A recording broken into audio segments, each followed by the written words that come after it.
Good morning, everyone. Welcome. Happy Rotary Thursday. It's nice to see everybody this morning. Almost feels like a little bit normal, although we're a smaller crowd, but that's on purpose. So we're going to go ahead and get started with our invocation, and John Postle is going to lead us on the invocation. So hopefully he's on the Zoom somewhere on there. John, if you don't mind leading us, please. Sure. If you bow your heads, please. Dear Lord, thank you for this day. Thank you for the opportunity to meet as a community. And Lord, we ask you that you bless our leaders, grant them wisdom, remind them that they follow the same principles as us with service above self. And Lord, please bless those that are suffering and through the COVID and the pressures that have been put on them by this pandemic. Lord, we ask all of this in your name. Amen. Amen. And for those of us that are here, we're going to go ahead and do the pledge, and I'll go ahead and lead you in the pledge. Please stand, face the flag. Pledge allegiance to the flag of the United States of America and to the republic for which it stands, one nation, under God, indivisible, with liberty and justice for all. Thank you all. Please be seated. All right. Can you all on the Zoom side hear me? I just want to make sure you can hear me. We hear you. Okay, perfect. Let's go ahead and move over to guests and visiting Rotarians. So it looks like it's all Rotary family on this side. I know we have Mary Lynne with us. Thank you for being with us this morning, Mary Lynne. She's going to be our speaker today, and we'll introduce her in just a couple of minutes. Debbie will. Are there any other visitors on the Zoom side that I haven't seen or that I need to welcome? Who is Tommy? That's our main member, Mr. Tommy Overcash, who's joining us. Oh, he's definitely an honorary member. He's making sure Debbie's being good over here. She is sitting at Dennis's table, so to say that. Any announcements, anything good happening that we want to kind of share before we get started into our meeting? Sure, I'll brag on Bailey for a second. She and Alexis have been nominated as finalists for the 6th annual Entrepreneur Awards. Evidently, that's going to be a virtual ceremony. You can watch and see if she wins. I think she's going to say a few words on there. Awesome. Yeah, I think Bailey, there's an Entrepreneur Award this Friday. I think she invited some of us to join in. So awesome for Bailey. Good luck. I know it's hard to start a small business. So I think she has a couple of them. Any other announcements, brags, kind of want to share with the group? I have one. My son David has just been offered a job in London. Very interesting. Awesome. Good job. So I'll be traveling to London regularly for the next 3 years. You can join us via Zoom, Cynthia. That's right. Okay. Anything else? If not, we'll move over to club business. I just have 2 items on my club business. Last week, I think it was, we had the ranger from the wildlife reserve, and I've never been there, and I think a couple of us were very interested in checking it out. So Eric is organizing a hike. It was going to be maybe for this Saturday, but we're expecting some rain, and it might be a little bit muddy. Just more details coming soon. We are going to try to get a hike on the trail that the ranger recommended. It's about a 2-mile hike, so it shouldn't be too bad. That way the folks on this side that haven't been out there get a chance to experience it. Eric did a little recon. He said he really enjoyed it. The other thing I have is our RLI credit, Rotary Leadership Institute. Mark just finished the 3rd piece of that, and somehow he didn't end up in the district's spreadsheet on it. So I'm going to send out an email with everything related to RLI. And if you're supposed to be on there for 1, 2, or 3, and you're not, just let me know. So I'll send an email out and you just confirm whether it's correct. And if it's not correct, just let me know so we can get that updated. Any questions on those 2 items? If not, I'll go ahead and pull up myself. Any other Rotary business before we move on? I'll just note, Peter, that the Farmers to Families program went off again Monday. Tom Lemieux and I were out there, and they've gotten approved for every Monday in March now. So next Monday, last one in February, and then every Monday in March at 9:30. So if you know people in need, or if you want to come out and assist, you're welcome to. Okay. Thank you for sharing that, Mark. Thank you for keeping us updated on that every Monday, Farmers for Families. Fred, if you don't mind pulling up my couple of slides. You just go to share screen.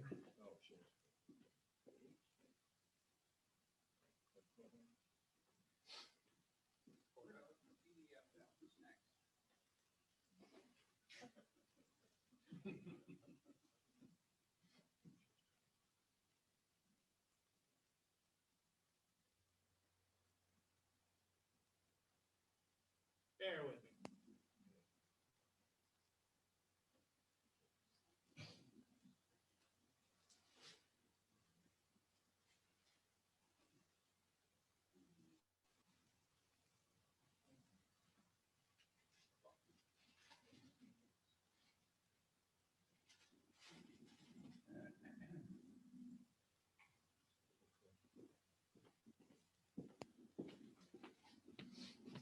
All right. Can y'all still hear me? Okay, good. Fred, if you don't mind going to the next slide. So Mary Lynne's going to share a Madison Hospital update. She's the president of Madison Hospital, as many of us know. But before we get to that, just a couple of things. We got the Rotary, just something I wanted to mention about Rotary News. We got the Rotary magazine, and Mark Jacobson shared this with me recently. Just it's on page 58 of the Rotary magazine, so I don't know how many people make it to page 58. But if you did, Mark did. And they shared a story about satellite clubs. Now, I don't know if we say struggling, but Satellite Club is kind of new. And the Rotary magazine this month touched on satellite clubs.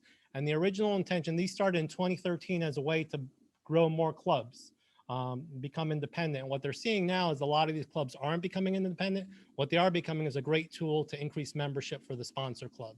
So where they originally thought, here's a way to grow more clubs, it's just here's a way to grow more members and give members other options other than the morning or the evening to participate in Rotary. So they kind of highlighted on that. So maybe our intention with the satellite club is not for them to become independent one day, which they can become, but maybe just another way to give people in the community an option to participate with Rotary. So the three big highlights for us from that article, I guess, is satellite clubs go a long way in increasing membership, as I just touched on. They offer us options for morning meetings, evening meetings, get younger members in some cases, and no longer seen as a transitional phase in starting independent clubs, just another way to give folks options. So it was nice to touch on that. Kind of looks like what our club is, our satellite club is now. They have no intention, at least in the near future, of becoming their own independent club, although that option's out there whenever that comes available. If you don't mind. Okay, a couple of birthdays. Al, this is your reminder. It's your wife's birthday in a couple of days, so.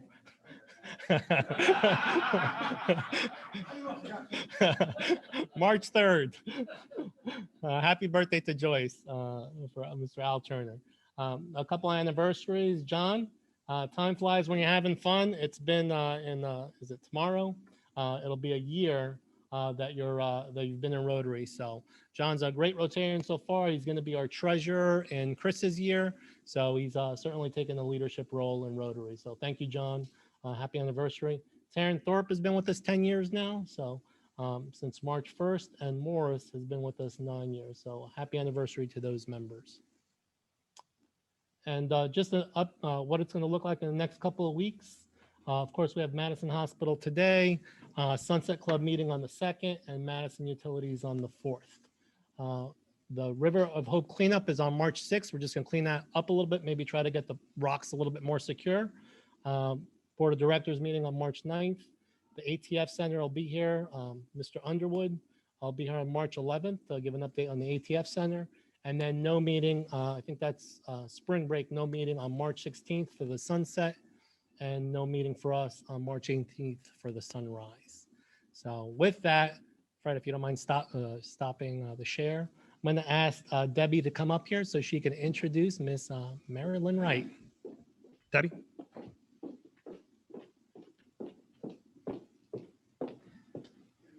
Thank you, and good morning, everybody. I'm glad to see everyone. Almost 9 years ago, on February 28, 2012, Madison Hospital opened its doors. But there were many, many years of planning and construction that went before that. And there along every step of that trip was Mary Lynne Wright. Tommy and I are very proud of Madison Hospital and of the woman at its helm. So without further ado, Mary Lynne Wright. Thank you, Debbie, very much. And I appreciate this opportunity. Can everybody hear me okay? Yes, ma'am. Okay. I do appreciate this opportunity. When Debbie asked me to speak, it's an honor for me for organizations to want to hear about Madison Hospital. She's exactly right. We opened our doors. Actually, Sunday will be our 9th anniversary, and it's still hard for me to believe that it's been 9 years, because time certainly flies. As you said about the anniversaries, it has certainly flown by quickly. I need to also thank John Rice, because he helped me yesterday. I can run a hospital. I can't necessarily run a Zoom presentation. So John kind of walked me through yesterday to make sure that I was ready and knew what I was doing. And in case you're worried, my IT manager and my assistant are outside my door in case I have problems. So I thought I'd just go over a couple of things with you about Madison Hospital. This picture says it all for me. This gift was brought to us in November. And as you know, it was your proceeds from the Rotary Parrots of the Caribbean, which is a fabulous event that you have every year. This could not come at a better time for us, because in the midst of the pandemic, we had lots of needs for ventilators.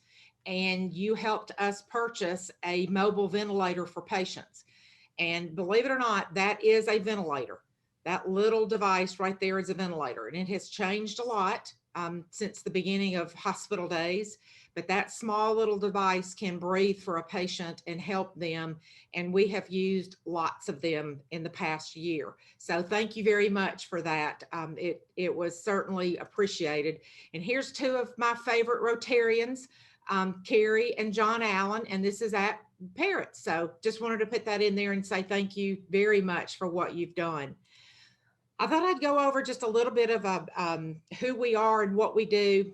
This is actually my IT manager was flying back from somewhere, and this is a snapshot he took from his plane. Here we are, Madison Hospital. 25 years ago, 35 years ago now, our board bought 25 acres of land. We built about 25 years ago, we built a physician office building. We built a wellness center. And in the middle of this building, we built an urgent care and an imaging center, because we all believe that Madison would grow and this community would continue to grow. So we went ahead and did that. And then here we are in 2021. The 25 acres is full pretty much. We also bought this 3 acres of land because we realized pretty quickly with this physician office building that was built, this commercial development is here, that we knew that for future growth, we wanted to make sure we had some additional land if we needed it. When we do expand the hospital, this land, this piece of land is where a new bed tower will go. And at some point in time, this hospital will go from a 90-bed hospital, which we currently are, to probably 210 beds. So this tower will be duplicated right here. When we need to add on to our emergency room, to surgery, to labor and delivery, to imaging, this tower will build out the back of the hospital. And at some point in time, there will probably be a parking garage sitting right here, because we will not have enough land to park employees, which is all about growth and shows you what we think is going to happen in this community. And this is another view. You know, this was nice open farmland. Well, now this is, I believe, 1,000 apartment units are already built and ready to go. And you know, to the north of us is Cliff Farms, which is a huge development that's going on. So with all the growth in Madison, in our surrounding community, we knew we've got to be prepared for the future as well. And this is a very simple just way to look at everything that's happening in Madison. The thing that I failed to put on here that I should put on here, and I'll go back and do that, is when the Madison City School System was formed, because I think that had a lot to do with the growth of this community. But you can just see the stair step of here we are in 2012 when we opened our hospital. There were 42,000 people living in the city of Madison. And this is just progressively how it has grown every year. This is Town Madison, you know, the Trash Pandas, and then the FBI makes their announcement. We all know about Mazda Toyota. Here's the apartments that are across the street from us. And this is from the city of Madison. This is what they are projecting in the year 2040, that we will have over 72,000 people living in the city of Madison. This ADC, this is a hospital phrase. That is our average daily census. That's the number of patients that are in beds at midnight. You can see where we started back in, 2013, our first full year. We averaged about 15 patients a night. Now that's spread out over 7 days. So it takes into account that the weekends drop off a little bit. We are currently running 78 patients a night in beds. And the interesting thing about that for me, out of 90 licensed beds, we are, over 80% occupancy just about all the time. Most hospitals, when you get to that point, it is time to try to start adding on. Now, obviously we all know what's happened in the past year. We've had COVID, and we had stretches of time during COVID that we actually had 110 inpatients in the hospital in beds at night in a 90-bed hospital. So we did everything we could to try to take care of patients the best we could during COVID. We have a fabulous building. It is, it's new, it's shiny, it still looks great. But in my opinion, it's not the building, it's the people in the building that makes the difference. And this is just one of the things we have worked hard over the past 9 years. This is Renee Culkwood. She is the director of our mother-baby unit, labor and delivery. She's actually a neonatal nurse practitioner. And you all see the same statistics that I do about the state of Alabama and how we need to improve maternal health and infant health. And one of the things this group has worked hard on is breastfeeding in the community. And we've been recognized now by 2 different organizations for Madison Hospital for what we have done to help new moms with whether they breastfeed or they bottle feed, the importance of checking the baby, watching the baby. So it's exciting for us that we've received those awards, because that to me represents the hard work that the employees at this hospital do. We were also recognized as the first baby-friendly hospital in the state of Alabama for breastfeeding. So new moms know that if they need to come to the hospital for any procedure or a test, that we're going to support them while they're here in their breastfeeding initiatives. This is just a cute picture. These are all labor and delivery room staff. Last year, they're all either pregnant or they've just had babies. So that was kind of a fun shot for us, just to show that we've had a lot of babies being born. And actually, speaking of babies being born, we probably will deliver 1,500 babies this year. That is a lot of babies for a 90-bed hospital. Trust me, we will be second to Women and Children's Hospital, and they deliver about 3,800 babies a year. So we'll be delivering about 1,500 babies at Madison Hospital, and we're very proud of that. We have one group of OBGYN physicians that come here. They are very busy. And this goes to show that a lot of people want to come here to have their babies, and we're very proud of that. We also do a lot of community support. This is a group of women that live in our community that all breastfeed, and they come in monthly and have classes and talk about breastfeeding. And this is Christine Taft. She is an internationally certified breastfeeding consultant, and we're very lucky to have her. And patients that come to us, once they leave, they can call back and talk to Christine anytime they want to if they have any concerns. So it's a great support for our community. This is a shot of our emergency room. You know, a lot of people think, well, you probably don't see pediatric patients. We see about 600 pediatric patients a month. which is a lot of pediatric patients, because we have a wonderful pediatric ER 15 miles from us at the Women and Children's Hospital. This is Dr. Jeff Johnson. He is our medical director, has been with us since we opened the doors. He is a wonderful physician, but he is just also a wonderful human being and takes every patient very seriously that comes into our emergency room. These are two of our nurse practitioners in the ER, and this is their little boy who has been a patient with us before. So again, it makes me very happy that people that work here want to bring their families here when they are sick or have been hurt. So that's just a great snapshot for us. One program we are very proud of is our Alzheimer's program. It's what we call Forget Me Not. And this is something we started several years ago. One of your Rotarians, John Allen, his mom had Alzheimer's. And we started talking about, how do you treat patients differently that have Alzheimer's? How do you need to interact with their family members? So we started this program. And if a patient is in our hospital and they have Alzheimer's, we put this Forget Me Not magnet on their door. So anybody that goes into that patient's room knows the patient has Alzheimer's. We've all gone through training on how to interact with Alzheimer's patients. And that is just a reminder, so we all know, you've got to think differently when you go in. We also, if you can see her, she's holding a pillow.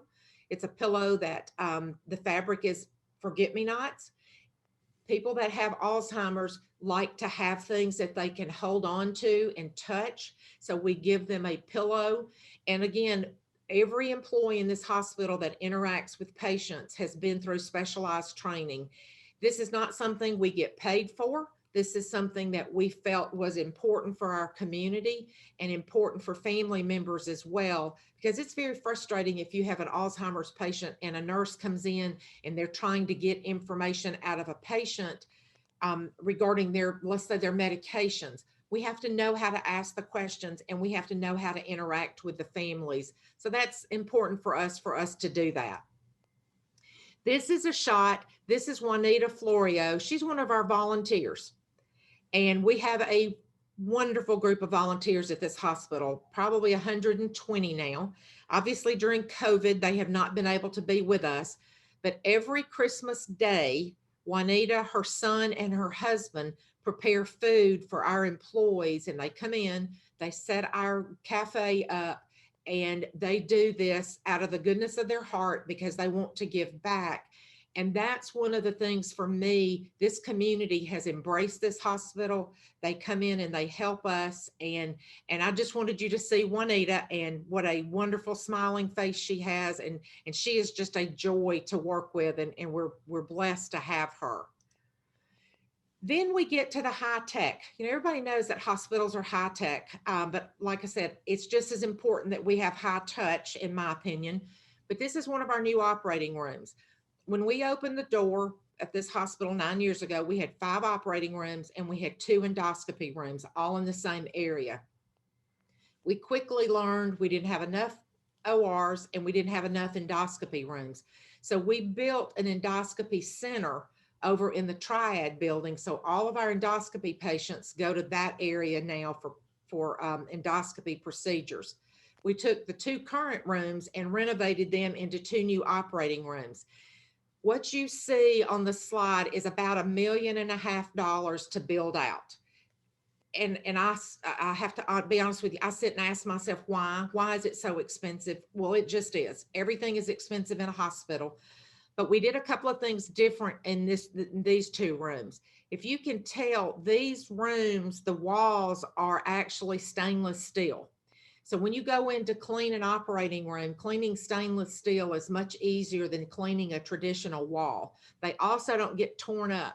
If you see all this equipment in this room, we tend to get in a hurry between cases, and sometimes we can run an OR table into a wall. Well, now the wall doesn't get damaged that we have to repair it constantly.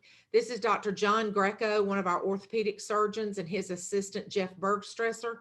This is Summer Lowry, our lead CRNA, and this is an orthopedic case that they are doing.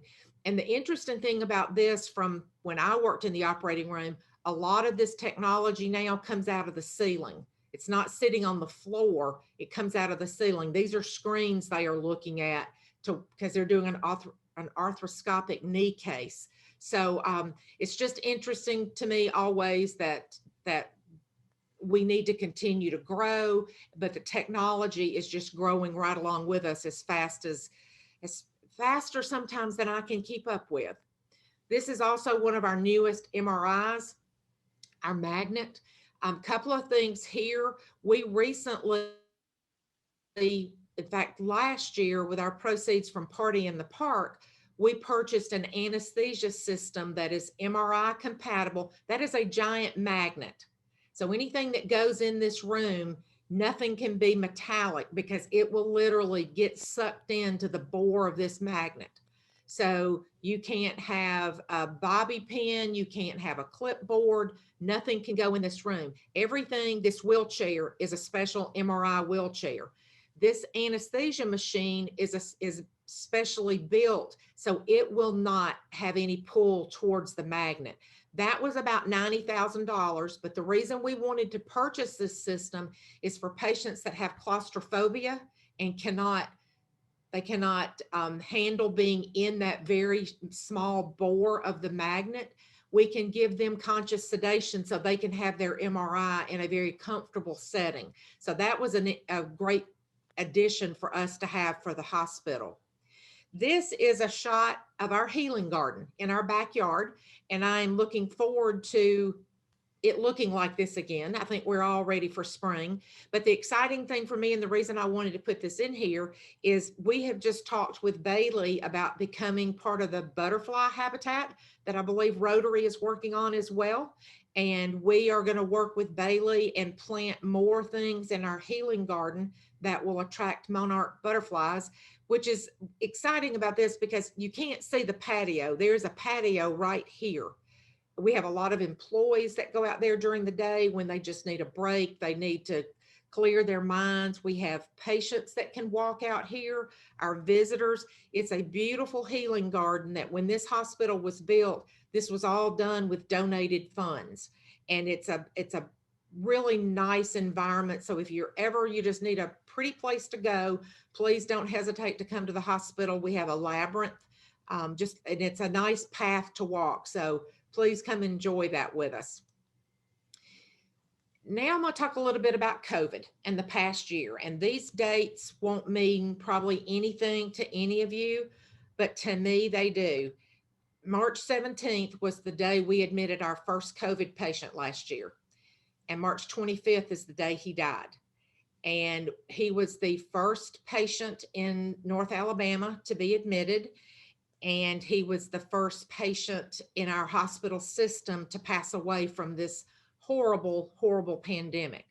And I actually still have my file with all of my notes about our first case on my desk. And I plan for them to stay there until we have discharged our last COVID patient. COVID has been a challenge for us. I will be extremely honest, but this is one of the bright spots. This is Miss Annie. Miss Annie was with us for about 8 weeks. She had her 90th birthday with us. We celebrated in style with her. We had flowers and balloons, and the staff did everything they could. We took her a birthday cake. The sad thing was her son-in-law passed away while she was in the hospital. But Miss Annie did walk out of this hospital, and Miss Annie is still doing well. So she is about to celebrate her 91st birthday. So those are some of the things. And for our staff, the staff needed bright spots too. So when they could give back and do things for patients, that's exactly what they wanted to do. These are great community members. We had churches, community groups that came out and just showed their support for employees at this hospital. You know, when it all started, it was the overwhelming response and love we received was just, it was heartwarming. And there were lots of tears in employees' eyes.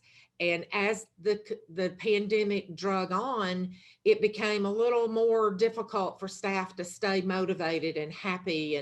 But they've done it. They've done it. This is something I just wanted to show you. We worked with UAH. We worked with some engineers at UAH to build an intubation box.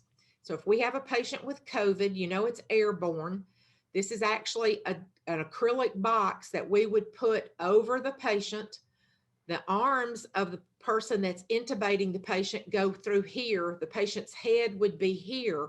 And this protects the employee at the time they're intubating a patient. And the reason I show this is just to show, again, the great support that we had from community, different community groups to come in and help us. UAH called and said, what can we do? Can we help you design boxes to intubate patients? And we said, absolutely. So they came in and helped us do that. This is a group, this is the Huntsville India Association. Several of these physicians are ours. And they had a night where they came out and brought food for the hospital for all of our employees and just wanted to say thank you, to give back. And one of them, they even brought their puppy dog, which we love seeing puppy dogs, because you would be amazed at how much a dog will make somebody happy and make somebody smile when they're in a hospital. But the dog couldn't go in, unfortunately. These are some of our nurses. Publix grocery store brought flowers. So we had our staff come get a bouquet of flowers to take home. And it was simple, small things like this that has meant a tremendous amount to the hospital staff at Madison Hospital. These are some of our environmental services workers. They are truly the unsung heroes in a lot of this, because they go in patient rooms every day to clean rooms. They had to go in COVID rooms. And, you know, they were just as nervous as everybody else, but this group and plus about 20 more that we have here really have done a great job trying to help us stay clean and take care of all of our facilities. These are some of our emergency room employees, also in the front line, didn't miss a step, didn't hesitate to take care of all the patients that came through. And as you know, when COVID started, it was just, you know, the rules changed almost every day. We got new criteria, we got new guidelines. So we had to be pretty flexible in how we took care of our patients and our employees. This was another exciting bright spot for us. This young couple are actually from the Florence area, but they came here to have their triplets. And this was our first set of triplets ever born at Madison Hospital in the pandemic, because you can see they're wearing their mask. He is actually a sheriff's deputy. They have 3 children at home already. So now they have a family of 6 children. But this was so exciting for us because it was a reflection of all the hard work that we've done in our nursery. We're now a level 2 nursery, meaning we can take care of sicker babies. And these little babies that were premature got to stay with us for 2 weeks, and then they got to go home. So that was a happy, bright spot for us. These are some more of our everyday heroes. This is part of our respiratory therapy team. They were on the front line of dealing with COVID patients that were on ventilators and had to be intubated. So they have done a remarkable job as well. And for me, like I said, this is a beautiful facility, but it is about people. It's about these people that work here every day that make it different. I'm going to talk to you just a little bit about the hospital system and kind of show you who we are and what we are now. Huntsville Hospital has been in existence for 125 years now and has grown, just obviously grown leaps and bounds. But we knew that for this region and for this area, we needed to be able to support other community hospitals. And what we have done is we do have a system. We're the 3rd largest not-for-profit system in the United States now, which is pretty amazing when you think about all the hospital systems that are across the United States. But these are all the hospitals that we are obligated for. They're on our books. If they're not successful, we're responsible for that. And I'm not going to read all the names to you, but we're part of that obligated group. We do have other ownerships. We're part owner of the Surgery Center in Huntsville. We are part owner of the Cancer Care Center. We have insurance products now. And then we have a management agreement with Lawrence, which is over in Moulton. And then we're affiliated with Russell and Lincoln Health System in Tennessee. And people ask us, why do you want to have all these hospitals? Why do you need to keep growing? In all honesty, small hospitals will not survive today on their own. They just won't. You have to be part of a system. So when for their purchasing power, if nothing else. And what I mean by that is, if I was an independent hospital and I went out and tried to purchase, let's just say linen, I would pay far more for it than I currently pay being part of the Huntsville Hospital system. Or to go buy my IV fluids, I would pay far more for that than I do being part of the hospital system. These small hospitals, Athens Limestone, Decatur, even though Decatur's not really a small hospital, it is compared to Huntsville Hospital, Marshall Medical Centers, Florence, they had to have the ability to go into a larger group for purchasing power, for negotiation, strength with Blue Cross Blue Shield, because Blue Cross is the predominant health insurer in Alabama. So a lot of the things we have done has strengthened our ability to continue to grow and to continue to support hospitals.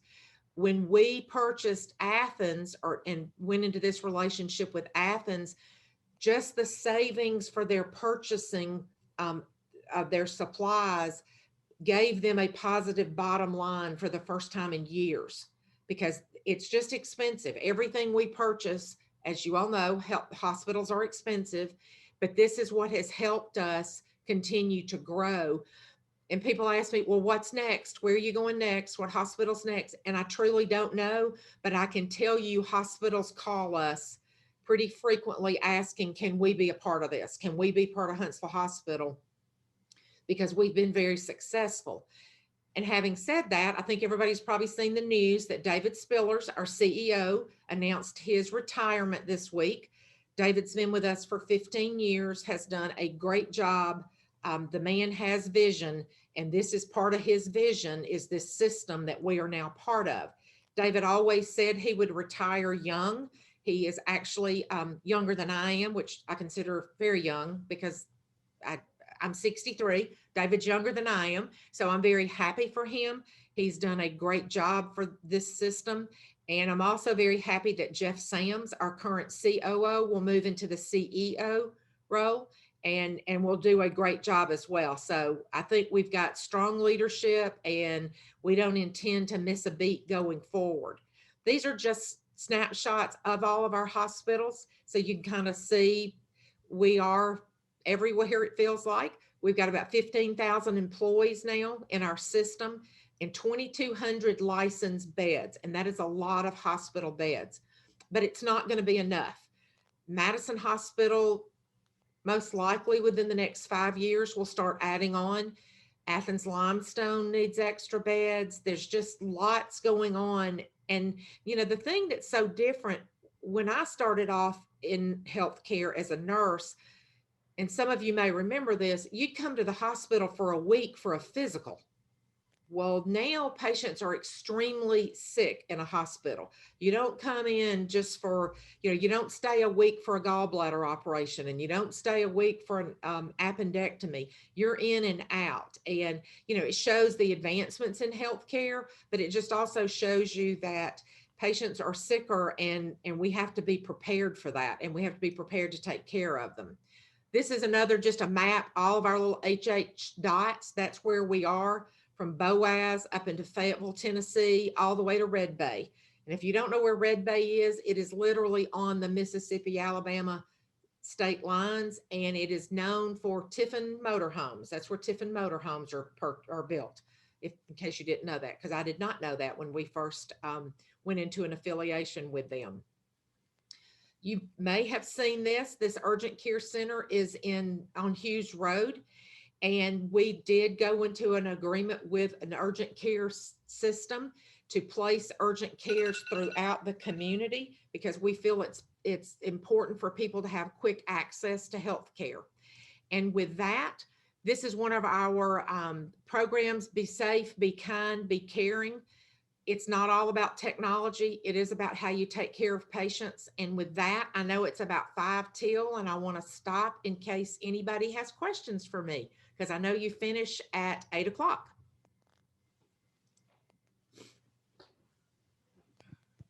Thank you, Mary Lynne. Can you hear me? I'm using a separate microphone. I can. Perfect. Does anybody have any questions for Mary Lynne? I have a question. Yes, ma'am. You said that that you got into these affiliations with various organizations around North Alabama. What requirements do you have for them to come into the system? The main thing is we want to know that there's strong community support, that they have a strong leadership plan in place, that they have a vision for growth. And we do look to see how they've managed their finances over the years. Some of the hospitals that we brought in all honesty, they have struggled with that. And because small hospitals try to be everything for everybody, and you can't. Sometimes you can't do open heart surgery. You can't do trauma. So we have to have that ability to go in and work with the boards of those organizations to try to really focus on what's important for that community in healthcare. And, you know, we don't require that they have a certain amount of money in the bank or a certain amount of capital, because we feel that's part of what we're going to do is help them shore up any issues they've had financially going forward. And all the boards have to agree. And part of this, when they come on board with us, is the Healthcare Authority of the City of Huntsville is the governing board for the system. And each hospital, like I have my own board, each hospital has a board, but the ultimate authority is with the Healthcare Authority Board in Huntsville. And that's who we all report to as a president and the CEO of the system. Hi, this is Al Turner. Can you hear me all right? Yes, sir. I have a question. Hello? Yes. Yes. Do you foresee using community volunteers to assist with the COVID vaccination? I know some other counties in Alabama, they reach out to community volunteers. I was wondering if Huntsville Hospital is looking at that also. We already are. We have had lots of retired nurses and physicians come and ask us, and I should have talked about the vaccines. I'm glad you brought that up, and I only have a minute. But yes, if anybody wants to volunteer, especially if you're a nurse or a physician, just contact me and I'll get you in with the right person. Just so you know, we are completely dependent on the state of Alabama for the vaccines that we get. We have asked for more than we currently are receiving, but we get what we get from the state. So, you know, our goal was to be vaccinating about 1,000 people a day, and we do not have the vaccine to do that.